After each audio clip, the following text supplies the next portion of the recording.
Márcia Brito, sou do Cinema Nosso e a gente está aqui hoje em Belém do Pará, terra de gente boa, terra de gente gentil. Sim. Eu vou contar depois assim o que acabou de acontecer quando eu chegando aqui.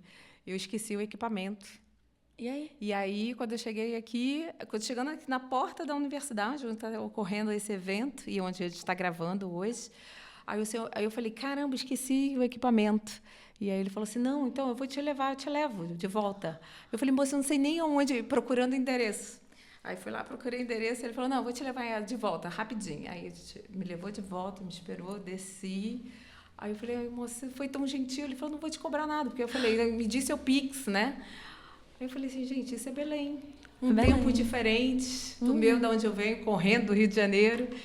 E aí foi uma excelente recepção. Então, estou aqui hoje para conhecer a Carla, Que é de Belém. que é de Belém. E aí eu queria que você se apresentasse, Carla, porque assim, a sua terra já me apresentou gentileza. Ai, mas é assim mesmo. Eu digo que a gente aqui no Pará, nós somos muito acolhedores, né? A gente é uma terra de pessoas que estão abertas para receber as coisas, as pessoas, né? E é por isso que a gente está tão feliz de ter a COP aqui, né? Que é esse evento internacional. E que a gente acredita muito que com toda essa gentileza, essa recepção das pessoas, a gente vai conseguir virar essa chave para a implementação em prol das pessoas que estão no nosso território. Né? Eu sou a Carla Braga, diretamente do bairro da Marambaia, né? Fundadora do Instituto COJovem, né? Que é a Cooperação da Juventude Amazônia dá para o Desenvolvimento Sustentável. Esse grande nome que resume um trabalho gigantesco que a gente faz, né? Que é trabalhar com incidência política e pesquisa aqui na Amazônia, partindo de corpos amazônidas e, sobretudo, de juventudes. Para a gente reescrever a história do nosso território e do Brasil, partindo da ótica de nós, que aqui reproduzimos os nossos sonhos e uma vida de lutas. Que lindo. Eu quero saber mais da COJovem, mas antes disso, eu queria falar vocês enquanto moradores, né? Como é que receberam essa notícia de que a cidade, que o estado ia ser fonte, né, para receber tantas pessoas e depois todas as críticas, enfim, todos esse pré-COP, né? Então, me fala um pouquinho de como você pessoalmente e depois como que foi esse processo, as políticas públicas, houve, não houve, o que vai ficar e essa crítica, né, na realidade, porque a gente leu principalmente ali, acho que é o eixo Rio-São Paulo, acho que ficou com ciúme de Belém de estar recebendo a Sempre. COP. Mas me conta sobre isso. Então, Mércia, quando a gente recebeu a notícia de que a COP ia acontecer aqui, foi um momento muito feliz para todos nós, principalmente para a gente da COJovem que trabalha com advocacy, né? O que a gente pensou? Puxa, um momento incrível para a gente conseguir incidir e transformar políticas públicas em prol das populações que mais precisam aqui no nosso território, né? Então, a gente pensou que era um momento muito bacana, porque ia vir muito investimento, e a gente acreditava que esses investimentos iam, sobretudo, fortalecer os direitos das pessoas, que, infelizmente, não foi a realidade que a gente encontrou, né? Por exemplo, no ano de 2025, o orçamento que a gente tem para a gerência de juventudes aqui no estado do Pará, porque a gente não tem uma secretaria, é apenas uma gerência, é de R$15 mil. Se você pega R$15 mil e você divide por mais de um quarto da população paraense, que é composta por juventudes, isso dá que cada juventude recebe, em média, um investimento em políticas públicas de menos de R$0,01. Tu acreditas nisso?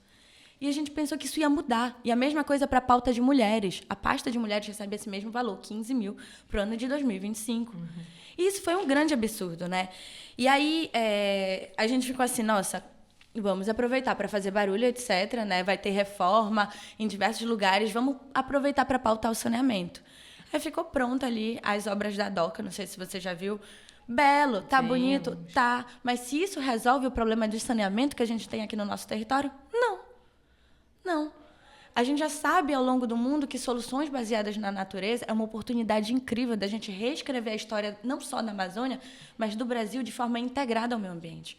Porque justamente esse ciúme que você falou, do eixo centro-sul do Brasil, ele surge devido a esse fato da gente pensar o desenvolvimento da Amazônia partindo de fora para dentro. Agora, quando a gente teve a oportunidade de reescrever a nossa história partindo de dentro para fora, quais são os legados que a gente deixa para a nossa população?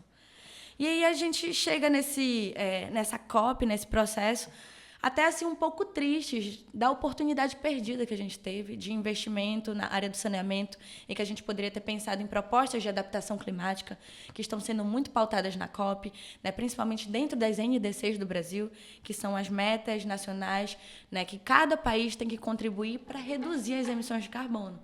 E a adaptação é essencial para países do sul global. Por quê? Porque o norte global se desenvolveu às nossas custas.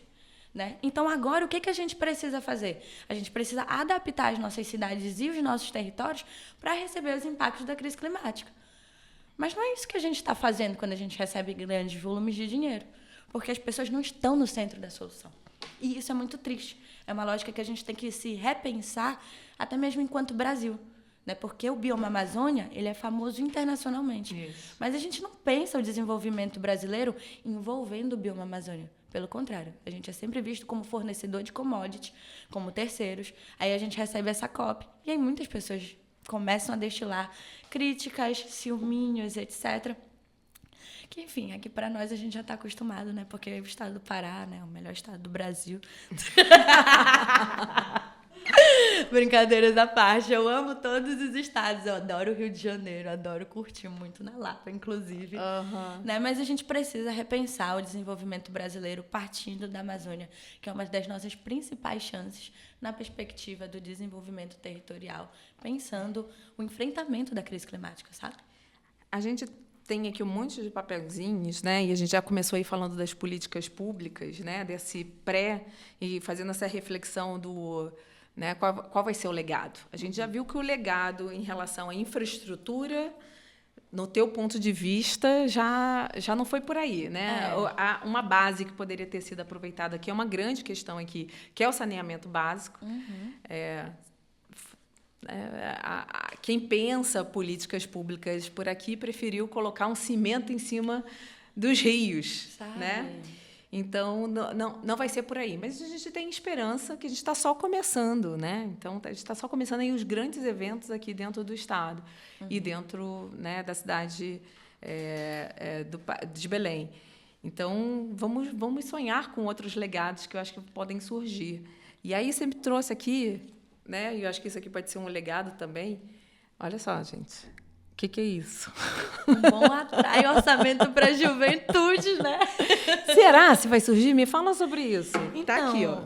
A gente tem esperança de estratégica política aí para a gente poder pensar um orçamento participativo, uma secretaria. Uma secretaria de juventude. Que a gente aqui não tem, né? Exato, a gente está até com essa campanha na COJovem, né, de criação de uma secretaria de juventude, porque a gente acredita que investir na juventude da Amazônia é conservar o futuro do planeta, já que a floresta se sustenta de pé enquanto as pessoas estão de pé. E nós, jovens, junto com as crianças e adolescentes, vamos viver os impactos da crise climática por mais tempo nas nossas peles. Então, a gente precisa pensar em não só formar essas juventudes, mas garantir a sua possibilidade de existência em um bioma extremamente degradado, que não fomos nós que degradamos. Né? O que a gente tem que fazer agora é ter essa difícil tarefa de lidar com isso e reescrever o mundo, reencantar o mundo e ter também a sagacidade de sonhar outras perspectivas, mas não só de sonhar, de implementar. Então, na COJovem, a gente sempre traz tomadores de decisão, a academia, empresas, junto com as juventudes para a gente pensar, que soluções a gente pode criar? Então, a gente começou a entender que a criação de uma Secretaria de Juventudes para o Estado do Pará é essencial, para a gente não só alavancar as políticas públicas, mas, sobretudo, o orçamento aqui que está precário, mano. Onde já se viu cada jovem que está fazendo o que a gente está fazendo aqui na COJovem, por exemplo, valendo menos de 1 centavo. É um absurdo, né? Mas a esperança, a gente fala que come com arroz e feijão todos os dias, né? Porque como é que a gente vai se sustentar se a gente não sonhar? Se a gente não pensar num mundo diferente. A gente come com arroz e feijão ou com açaí e peixe? Com arroz e feijão, açaí, peixe e charque. E charque também. Olha, a gente está com um desafio aqui para a equipe. Essa equipe que pensou o jogo, que está aqui produzindo, e a equipe que está de fora, porque a gente, né, somos do Rio de Janeiro, somos da periferia, de uma outra periferia. E é muito legal, e foi ponte, né, de inspiração. Eu sou nascida e criada na favela da Rocinha, que é uma grande periferia, e que os dados do IBGE do último censo, né, nos mostraram as 2 grandes periferias do Brasil está no Rio de Janeiro e em Belém. Né, periferias diferenciadas, porque aí quando a gente fala de periferia, né, essa estética periférica é muito essa estética periférica sulista, né? E aqui a gente vê outras formas, mas assim vivenciando os mesmos problemas, né, as mesmas questões, né, que perpassa a violência, que perpassa o descaso de políticas públicas, que perpassa inclusive a questão do saneamento básico, que é básico, né, para a nossa sobrevivência. Enfim, é uma reflexão aí também dessas conexões entre essas 2 equipes que estão aqui nos bastidores, né? Jovens e ativistas, né? Aí do Cinema Nosso, da Cojovem e de outras organizações, dessas 2 grandes cidades que têm esses números alarmantes, né? E periferias que têm deficiências, mas têm grandes potências, né? Então, eu acredito muito na periferia enquanto um espaço de voz e de potência. E a potência é tão grande que a gente está aqui, olha. Sim, eu acho que a periferia é um grande laboratório assim, de inovações e de possibilidade de você criar o mundo partindo do básico, entende? Porque a gente é tão acostumado na nossa vida, quando a gente vive na periferia, em viver com um pouco, que todo pouco que chega, a gente reparte, e isso vira tanto, sabe? Isso vira tanto. É a questão do orçamento com organizações de juventude, por exemplo, como a gente faz. A gente recebe, às vezes, um orçamento pequeno, mas o que a gente consegue fazer com isso?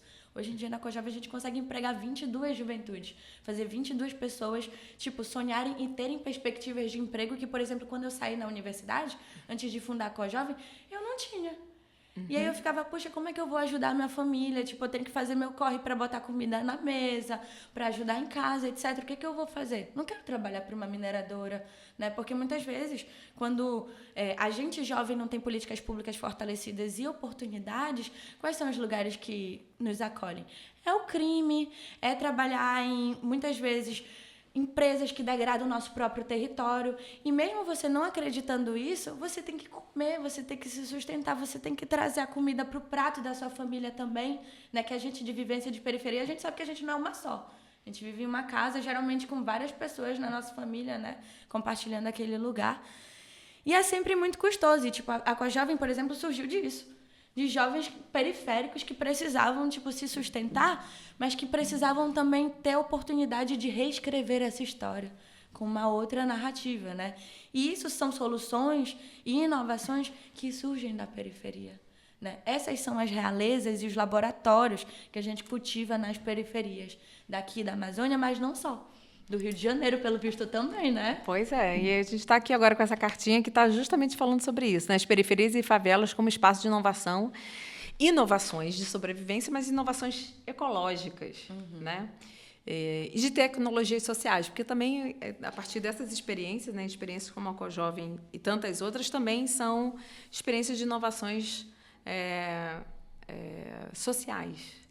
Então, assim, que inovações ecológicas você acredita que todas essas delegações desses grandes eventos que estão ocorrendo aqui, como a COP e a COI, vão poder experienciar, vão poder conhecer? Me fala um pouco dessas experiências que vai além do Cojovem, né? Que vocês vão nos apresentar ou vão apresentar para o mundo? Então, primeiramente, eu quero convidar vocês para irem para a Free Zone, que é um espaço que a Cojovem está co-criando ali na Praça Brasil, né? Onde a gente, né, tem teatro, a gente tem cinema, a gente vai ter diversos painéis que vão acontecer do dia 10 ao dia 21, né? Então, esse já é um espaço em que vocês podem estar visitando e conhecendo tanto do que jovens periféricos da Amazônia estão pensando e estão co-criando, assim, como soluções mesmo efetivas para a gente reescrever a nossa realidade, partindo do nosso território.